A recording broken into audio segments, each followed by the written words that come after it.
Dans cette vidéo, on va se connecter en FTP à notre serveur O2 Switch avec un autre client FTP qui s'appelle WinSCP. On y va. Alors, pour télécharger WinSCP, vous vous rendez sur https://winscp.net. Il y a un bouton Download et quand vous cliquez là-dessus, vous arrivez sur la page de téléchargement. Vous avez un gros bouton Download WinSCP 5.19.6 pour Windows. Donc vous cliquez sur ce gros bouton-là. Si vous êtes sur un autre système d'exploitation que Windows, il faudra vous rapatrier sur un autre client FTP, comme par exemple FileZilla. Personnellement, j'ai une petite préférence pour WinSCP, qui est plus puissant. On peut greffer un autre éditeur de fichiers. Donc voilà, pour les utilisateurs un petit peu plus aguerris, personnellement, je trouve qu'il est mieux. Voilà, c'est pour ça que je vous le propose.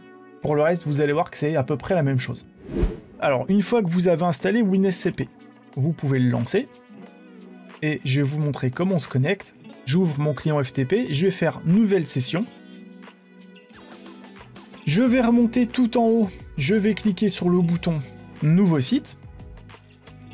Et ensuite, je vais reprendre les mêmes renseignements que dans la vidéo sur FileZilla, c'est-à-dire le nom d'hôte que je vais retrouver une nouvelle fois sur mon cPanel.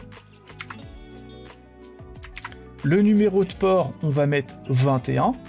FTP, on va mettre chiffrement TLS SSL explicite. Le nom d'utilisateur, je vais prendre mon utilisateur SuperAdmin. Donc je vais reprendre les identifiants que j'ai chez O2 Switch.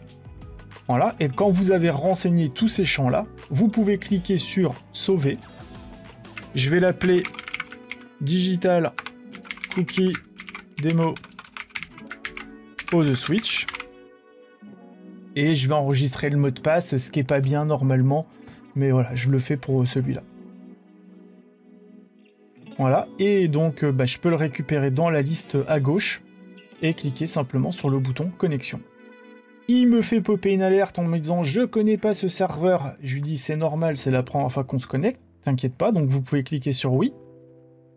Voilà, et là j'arrive à la racine de mon site, donc on a exactement la même chose que sur FileZilla, à la différence près que si je veux éditer un fichier, je vais éditer par exemple lui, je vais avoir un autre logiciel qui va apparaître pour éditer mes fichiers en fait. Voilà, donc je travaille avec Visual Studio Code.